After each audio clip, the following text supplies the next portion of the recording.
moments, remember God and pray to Him for the welfare of the whole humanity.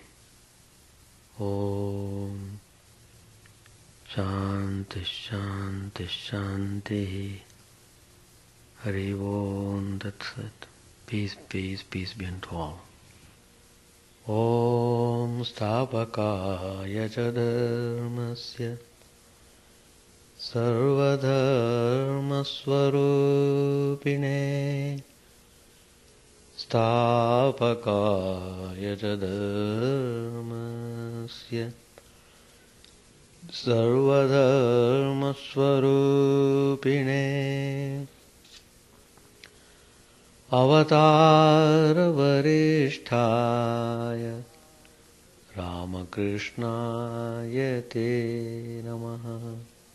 Asato ma sadgamaya Tamaso ma jyotirgamaya Mrityorma mritangamaya. Om Shanti Shanti Shanti. Let us offer our salutations to Sri Ramakrishna, the embodiment of all religions, the embodiment of all gods and goddesses, the supreme light dispelling the darkness of ignorance.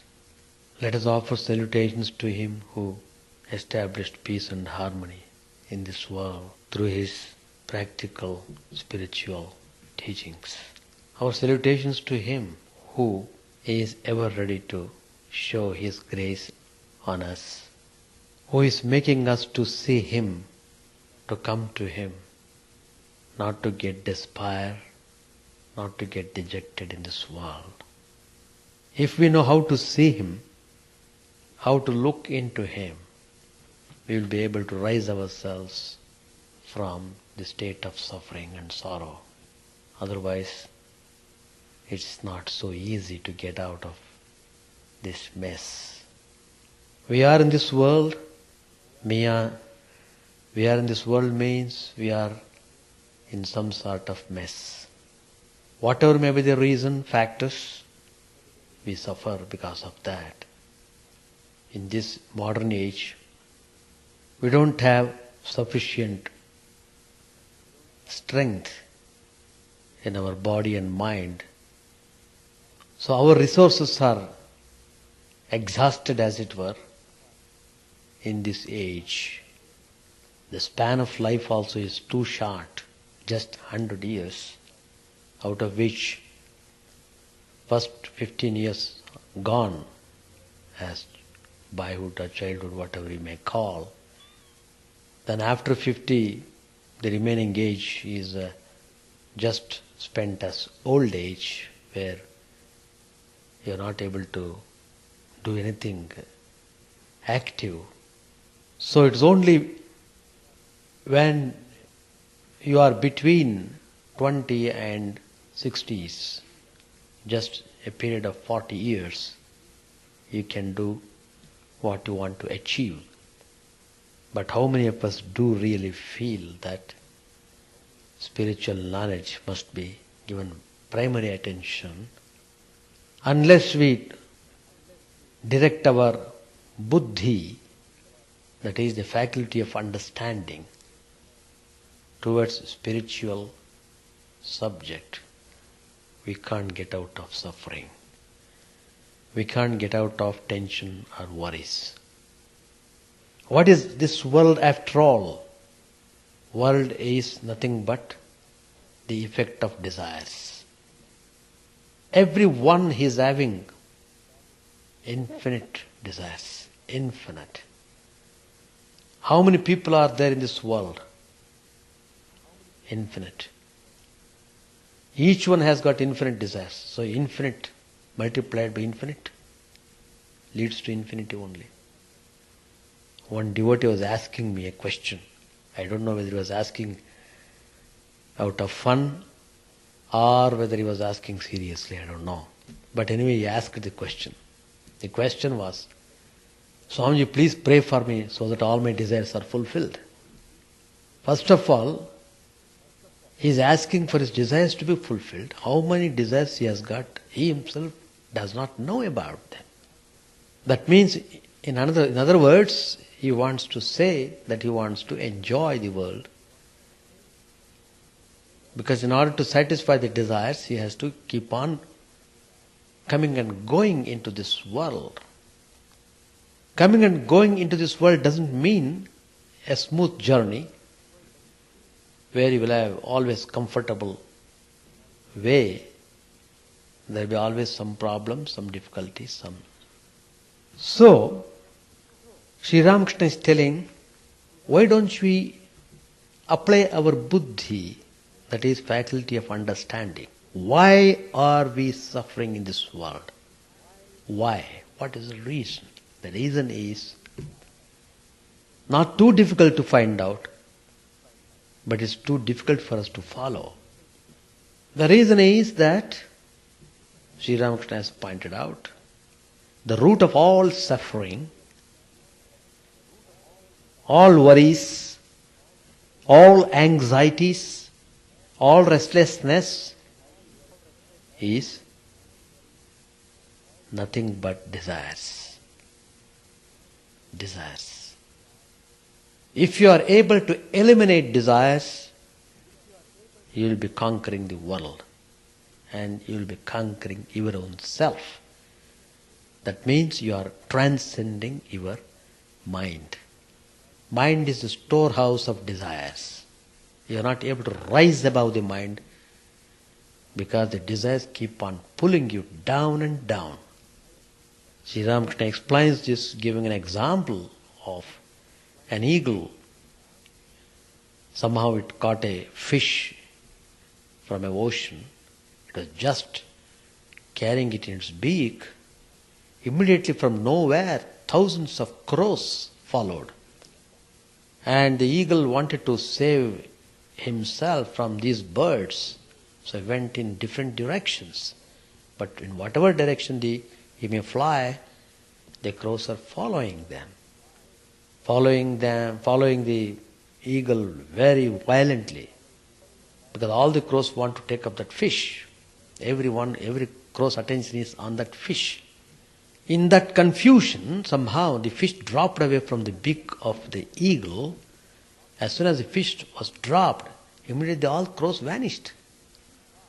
And the eagle was feeling peaceful extremely and was gasping for breath. What joy it is not to have that fish. So here Sri Ramakrishna is referring, that fish is nothing but desires. As long as the fish was in the beak of the eagle, it was always in tension, it was always in worrying about saving itself, etc.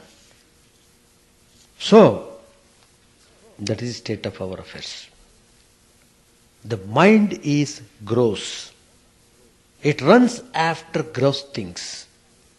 Let us know the facts as they are. Let us not hesitate to accept the things. If you want to tackle a problem, you have to find out exact reasons for the problem and where exactly problem lies. Then you can administer proper solution to get out of that problem. So the mind is running after gross things. We are seeing that every day. No holy man is needed to tell that. So what is to be done? How to get peace from all this running after recklessly towards gross things? Sri Ramakrishna tells, by devotional practices, it should be possible to make the mind pure and subtle. Subtle. The Sanskrit word for the subtle is sukshma. When the mind becomes pure by our devotional practices, it becomes subtle. It loses its gross quality. Thereafter the mind runs no more after the world. Instead, it runs after God. It wants the vision of God immediately. It is not peaceful until and unless it got it. We have seen in the life of many holy people how they get away from the home, renounce everything. Do you think renunciation is so easy? It is terrible. But then they can't stay even a moment in the home, in spite of all comforts, in spite of all soothing words, in spite of all attractions and temptations. They just can't tolerate, because the mind has become pure in those holy people. They just can't tolerate this. So they say, get out of the environment.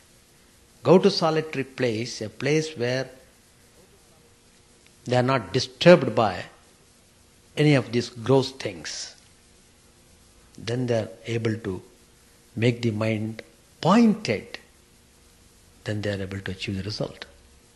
So as long as a person desires the things of the world, it is impossible for him to have any earnest desire to know God. Simply it's a fashionable saying, I want to see God. Just a fashion. No meaning. No meaning.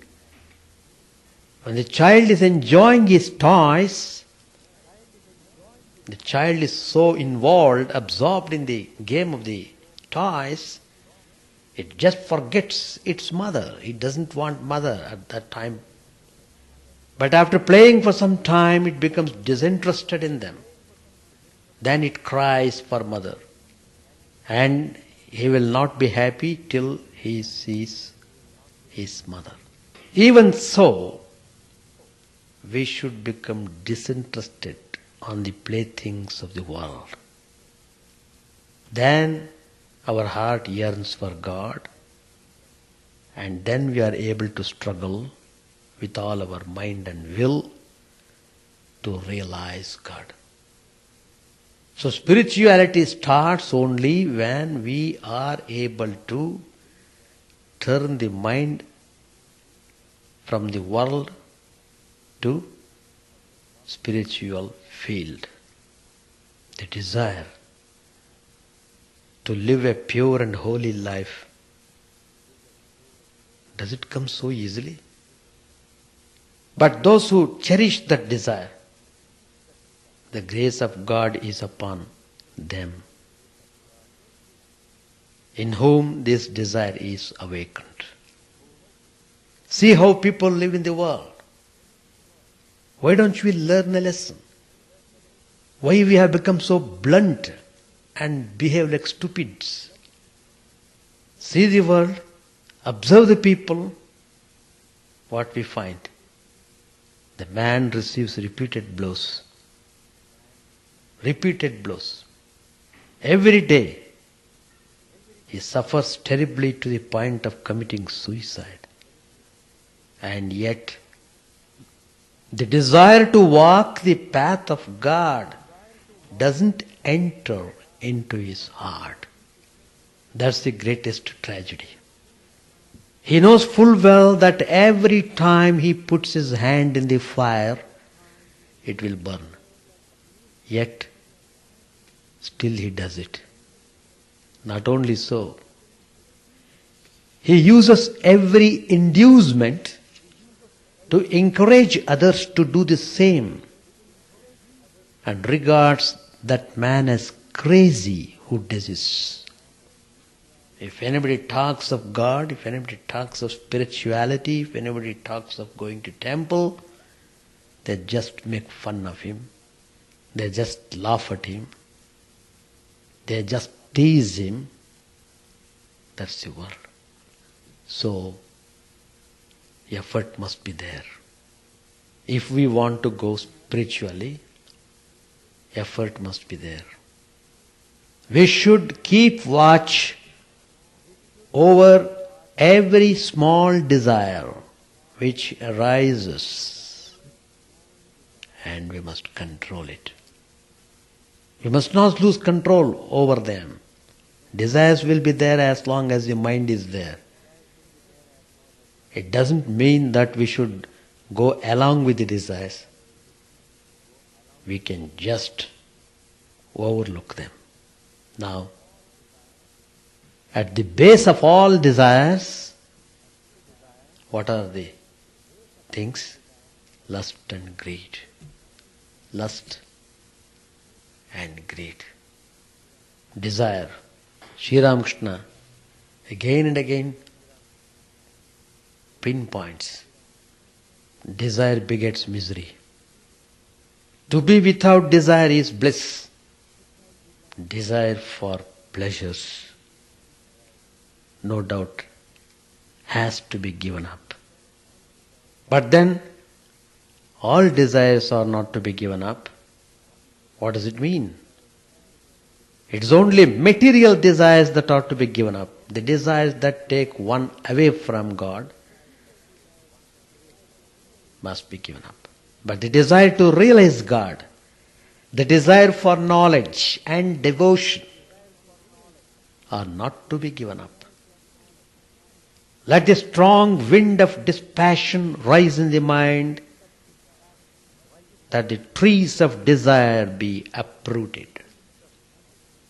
Then even as birds fly from the shelter of trees before a strong wind, so the ignorance of selfishness, jealousy, hatred and egoism, all these fly away from the heart.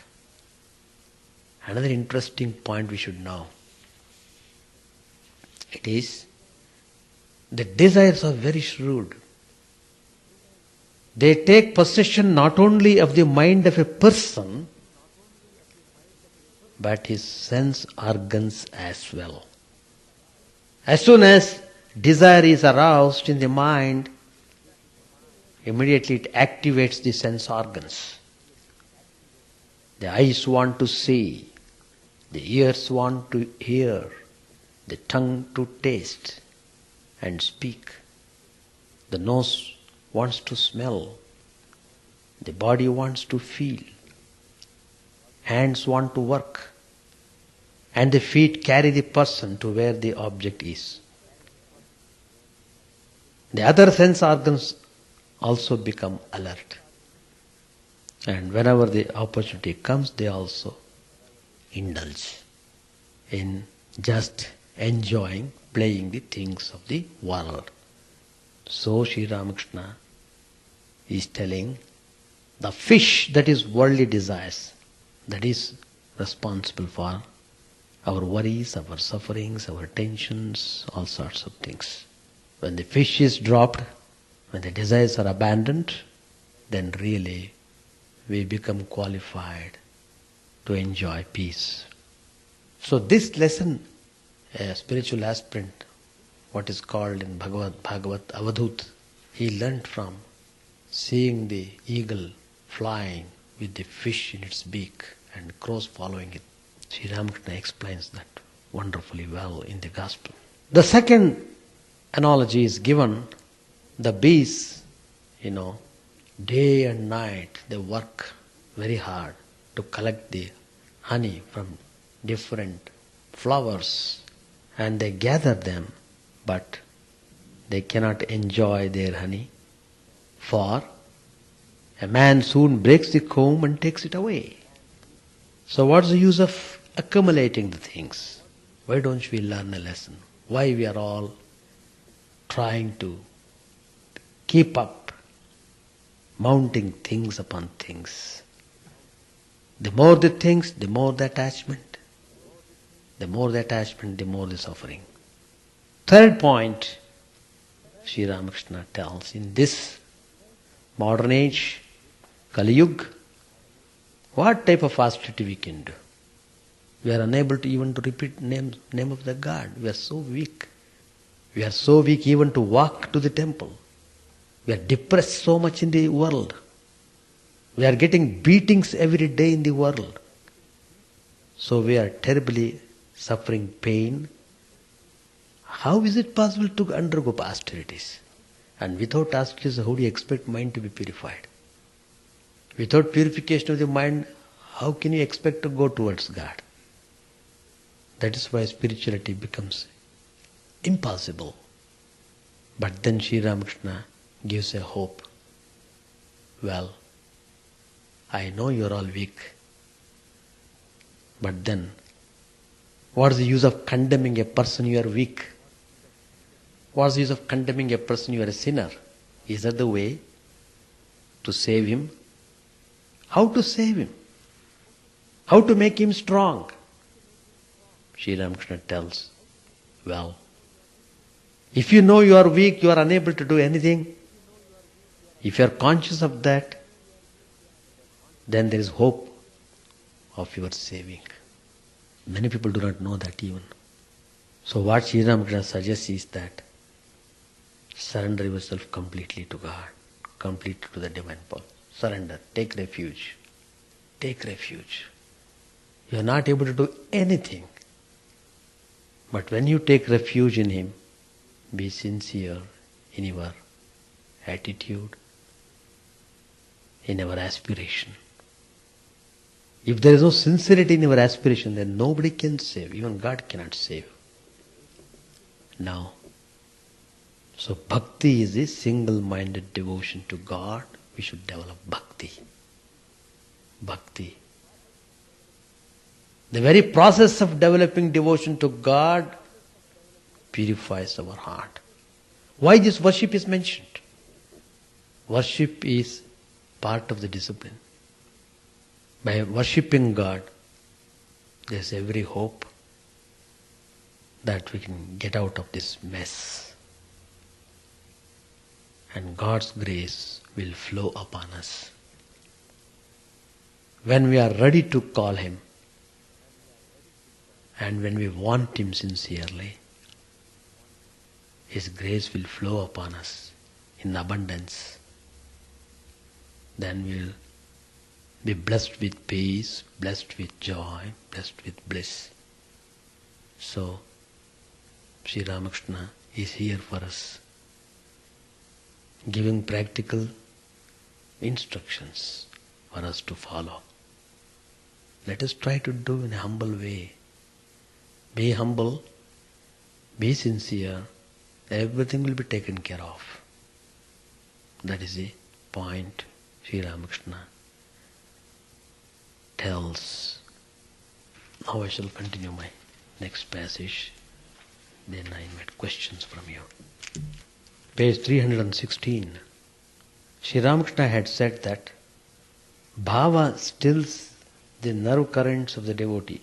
He continued, when Arjuna was about to shoot at the target, the eye of a fish, his eyes were fixed on the eye of the fish and on nothing else. He didn't even notice any part of the fish except the eye. In such a state, the breathing stops and one experiences kumbhaka. Another characteristic of God vision is that a great spiritual current rushes up along the spine and goes towards the brain. If then the devotee goes into samadhi, he sees God. Looking at the Brahmo devotees who had just arrived, the Master said, mere pandits devoid of divine love talk incoherently. Pandit Samadhyayi once said in the course of his sermon, God is dry, make Him sweet by your love and devotion. Imagine, to describe Him as dry, whom the Vedas declare as the essence of bliss, it makes one feel that the Pandit didn't know what God really is.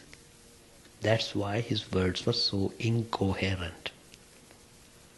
A man once said, there are many horses in my uncle's cowshed. From that one could know that the man had no horses at all. No one keeps a horse in a cowshed. Some people pride themselves on their riches and power, their wealth, honor and social position. But these are only transitory. Nothing will remain with you in death. There is a song that runs, remember this, O mind, nobody is your own. Vain is your wandering in this world, trapped in this subtle snare of Maya as you are. Do not forget the mother's name. Only a day or two men honor you on earth as Lord and Master all too soon. That form, so honored now, must needs be cast away when death the Master seizes you.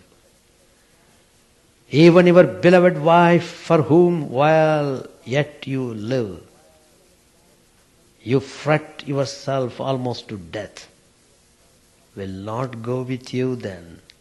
She too will say farewell and shun your corpse as an evil thing. One must not be proud of one's money. If you say that you are rich, then one can remind you that there are richer men than you, and others richer still, and so on. At dusk, the glowworm comes out and thinks that it lights the world. But its pride is crushed when the stars appear in the sky. The stars feel that they give light to the earth. But when the moon rises, the stars fade in shame. The moon feels that the world smiles at its light, and that it lights the earth, that the eastern horizon becomes red. And then the sun rises, the moon fades, and after a while is no longer seen. If wealthy people would think that way, they would get rid of their pride in their wealth. Manilal had provided a sumptuous feast in celebration of the festival. He entertained the master and the other guests with great love and attention. It was late at night when they returned to their homes. That completes the chapter 14 and chapter 15. At 2 o'clock in the afternoon, M was pacing the footpath of the circular road in front of the lily cottage where Keshav Chandra Sen lived. He was eagerly awaiting the arrival of Sri Ramakrishna. Keshav's illness had taken a serious turn, and there was very little chance of his recovery. Since the master loved Keshav dearly, he was coming from Dakshineshwar to pay him a visit. On the east side of the circular road was Victoria College, where the ladies of Keshav's Brahmo Samaj and their daughters received their education. To the north of the college was a spacious garden house inhabited by an English family. Yam noticed that there was a commotion in the house and wondered what was going on. Presently, a hearse arrived with the drivers dressed in black, and the members of the household appeared, looking very sad. There had been a death in the family. Whither does the soul go, leaving behind this mortal body? Pondering the age-old question, M waited, watching the carriages that came from the north. About 5 o'clock, a carriage stopped in front of the lily cottage, and Sri Ramakrishna got out with Latu and several other devotees, including Rakhal. He was received by Keshav's relatives, who led him and the devotees upstairs. to the veranda south of the drawing room.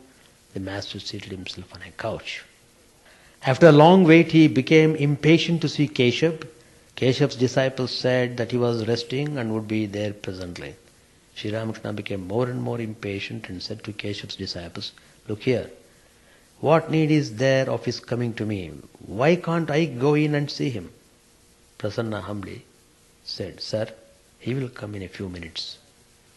Master said, "Go away. It is you who are making all this fuss. Let me go in." Prasanna began to talk about Keshav in order to divert the master's attention. He said, "Keshav is now an altogether different person. Like you, sir, he talks to the Divine Mother. He hears what the Mother says and laughs and cries." When he was told that Keshav talked to the Divine Mother and laughed and cried, the master became ecstatic. Presently he went into Samadhi. We shall stop here.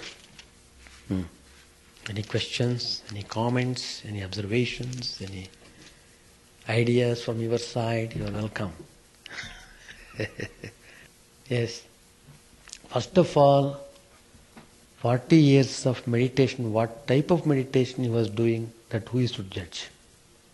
Secondly, because even though if he has attempted a little meditation, but in that process he might have fought out some of the desires, may not be all desires are rooted out.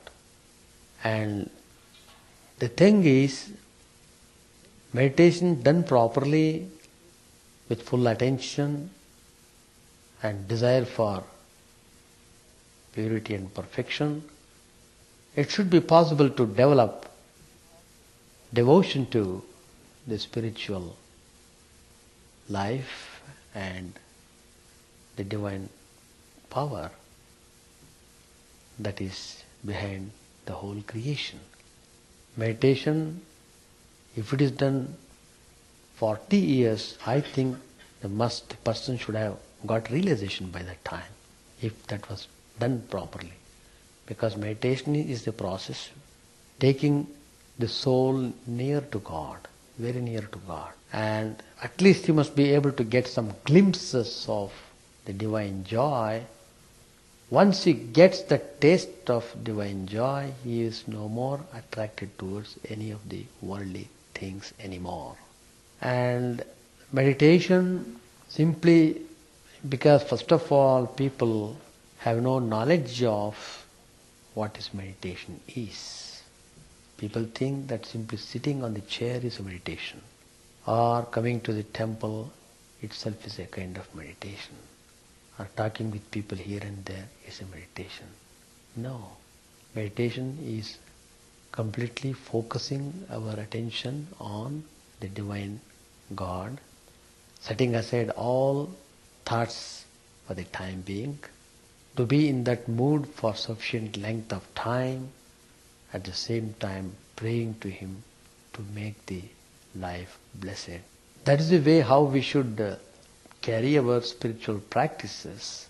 And as I said, each one has got so many tendencies inherent in one's own self. So all these tendencies, bad tendencies, must be uprooted. Then the place should become clear enough and clean enough for the manifestation of God there. So that means we should look into all those factors. We should look into all those factors. So the man himself should be able to diagnose why this 40 years of meditation did not lead him in a proper way. It should be possible to him to figure out. That's how I feel. But meditation done properly, certainly he gains. Certainly he gains. He never loses anything. On the other hand, he gains. He loses the world, but he gains spiritual values. He'll be able to spiritualize the whole thing. The whole world looks heaven to a person who meditates properly. Because world is nothing but God Himself. Our look, our attitude, our activities, our behavior, our dealings, everything becomes spiritualized. So, to make the meditation effective, we must exert ourselves in doing selfless activities. The more we do selfless activities, the more mind becomes pure, broadened, becomes concerned with the suffering of the people, and so on. That's the way. Anyway, the Gospel of Sri Ramakrishna really gives a lot of inspiration to people. One latest incident I came to know about. A young man, of course, he knows our ashramas and he knows Sri Ramakrishna, Holy Mother, but in a very superficial way. He did not go deep into their teachings. But now the situation developed in such a way, he was lodged in a great trouble on account of some family relations. Terrible, he is undergoing terrible, intense mental agony because of that strained relationship in his family. And young man, very young man, and he is perplexed. In fact, they came to me, they came and talked with me a while. And that gentleman was telling that he was so much in agony He could not do anything, but then he thought, why not I read some Sri Ramakrishna's Gospel? Like that he began to take and read about. Then he's telling, Swamiji, the moment I started reading Gospel, it gave me tremendous peace, and it started thinking in the right direction and how to look at the things of the world and how we should conduct ourselves in this world. And every point, every line, every idea Sri Ramakrishna telling in that book is so palatable, and I enjoyed every bit of it, and it is going deep into my heart. He is telling, the man is not simply man telling, it is not a superficial say. I could see, because the man is still in trouble, he is still in that strained trouble. But then this gospel is giving him a kind of solace.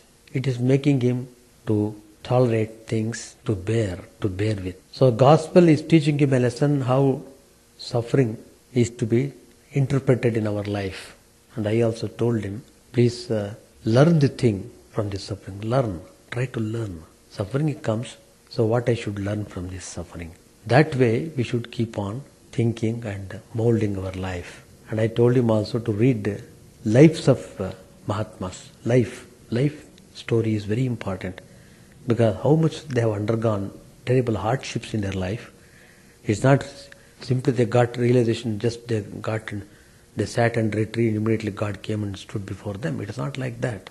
They had to undergo severe hardships in their life. Terrible. So, if you go through those lives, it gives a kind of soothing effect upon our mind. Well, world is like this. How he suffered, but how God saved him. How his devotion was not shaken. How his devotion became more strong because of the suffering. All these things we will be able to understand. So I always keep on telling, particularly those who come in touch with me, every day read some lives of the holy people, Mahatmas. It's so wonderful, so elevating. It gives tremendous inspiration and joy. That's how I feel. And that is the experience that young man was telling about gospel. And he said he has come to Chicago and probably he'll be here for a week or two, but he didn't have the gospel, because the gospel was in a place where he was living before. And so he was thinking what should be done. Then I offered him, all right, you take the library copy. Then I went and see the library copies, they were not there. Probably all the copies were taken. Probably there were 2-3 copies only. They were all taken away by the members. So then I gave a personal copy to him. All right, you take this copy, you keep it with you as long as you are in Chicago. You read them, because it was a discipline to read gospel every day, and he is doing that very strictly now. Particularly when he is in suffering, he is doing that as a vrat, and it is giving him, it is sustaining him. Otherwise he would have collapsed. That's the thing. So God is always ready to help us. It is not very difficult to understand things, but we are not ready. That is the problem. But we must get ready. What is the use of telling me I am not ready? Get ready. That's the point. Yeah. Any comment? Yeah, that is true. That is true. But here, Sri Ramakrishna has demarcated that. Desires means the desires that are evil. Generally those desires, the worldly desires. The desires that make you lose all interest in spiritual aspiration. Desires that take you more and more towards the world, that is involving you more and more in the worldly type of activities. Desires that make you forget God. Desires that make you, that inflate your ego. Those desires are to be really given up. So to give up those desires, you must counteract by adopting opposite set of desires. That's why the karma yoga question, the need of karma yoga comes there. Do selfless activity. Don't aspire anything for yourself. Do just for the sake of improving your life to become free from ego. Carry on the activities. So then you'll be able to develop spiritual ideas properly in your life. So desires that take you towards the spiritual goal are to be pursued. In fact, spiritual practice is also a desire. Without a desire to do sadhana, how can I do meditation at all? It is true in one sense, we cannot be without desires. But here generally we mean desires that drag us down to the world that take us away from God, those desires are to be abandoned. That's the idea. But then, even while pursuing spiritual desires, you may develop ego. But that's why Sri Ramakrishna tells, be watchful, be alert, be shrewd enough to find out your ego. If ahankara comes, then you will get a severe blow, because that ahankara should go if God has to come there. So, you must keep on applying viveka, always. In addition to whatever activities we are doing, we should always apply viveka, proper thinking, proper understanding. Discussion helps a lot, and association with holy people, doing service. So these things, it's a long journey, no doubt. It's not a short path. Nobody should think that. Lives and lives we have led this way. How many lives we have given for spirituality? And even so-called spiritual life, how many hours we are sitting for meditation? We are not able to sit for 1 hour because our mind cannot sit. It becomes exhausted, it runs away, and we can't manage. As I said, body is weak, mind is weak, everything is weak. We can't even sit 5 minutes properly. That's our state of affairs. So mind is degraded because of our too much of hectic external activities, and too much of our involvement in those activities, and too much of attachment towards the things of the world. We have lost the meaning of the spiritual ideas, etc.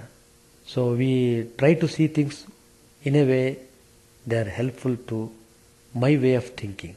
Whatever I do must be considered as correct. That attitude, if we keep, that's difficult.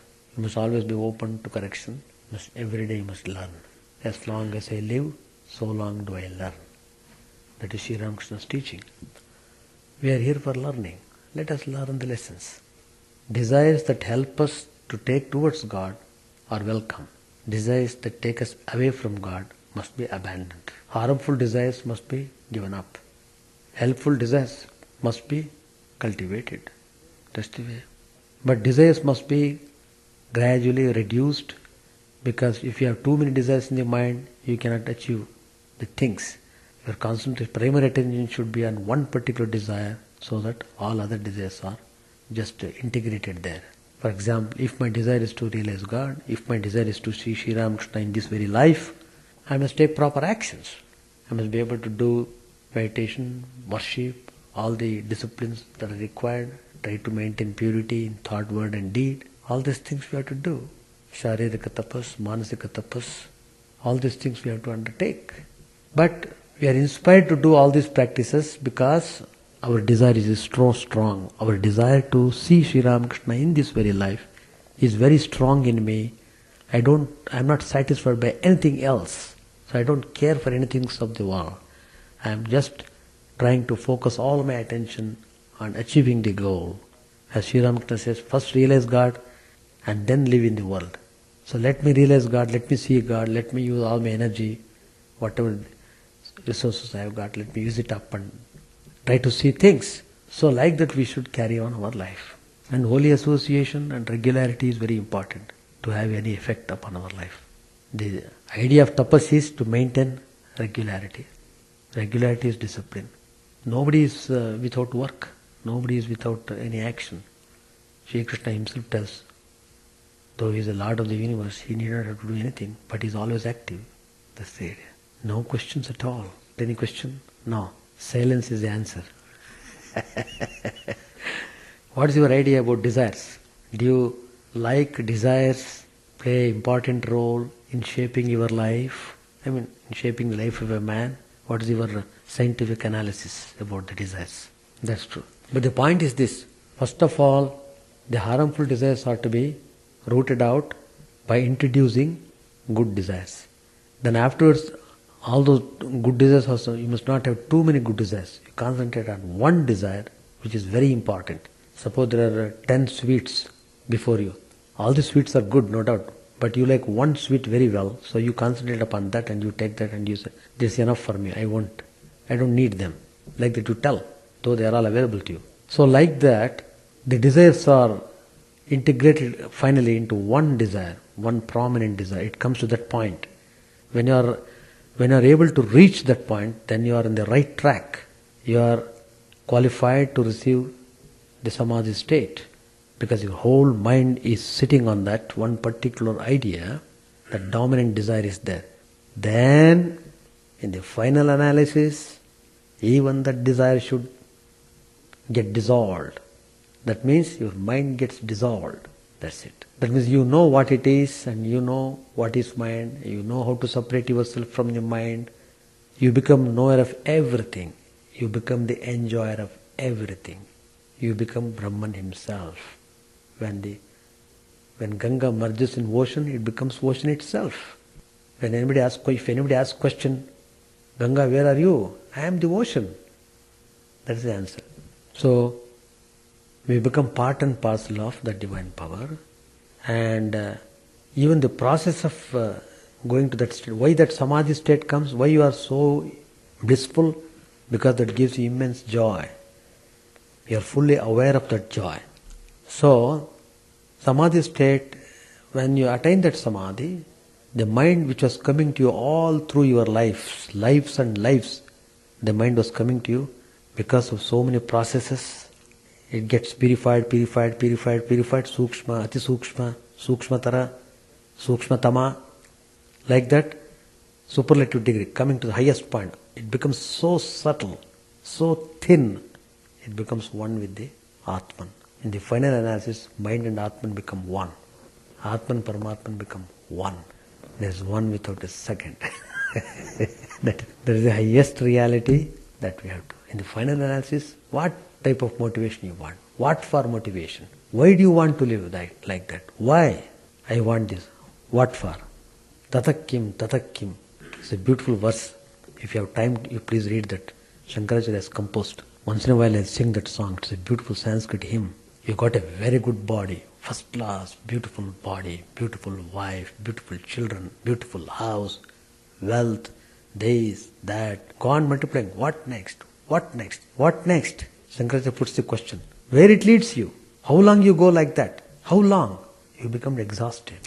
What is the meaning of life? I want to know what is the interpretation of your life? No, the life as you see in this world, this type of life doesn't exist. That's why you must be aware, you must be definite about what type of life. In fact, even when I said the mind gets dissolved, that is the meaning of becoming more and more subtle. It becomes so thin and it just vanishes. And then it is said in the Yoga Shastra, if that particular person, again the desire should come to help humanity, to help that thing, again he will create the mind.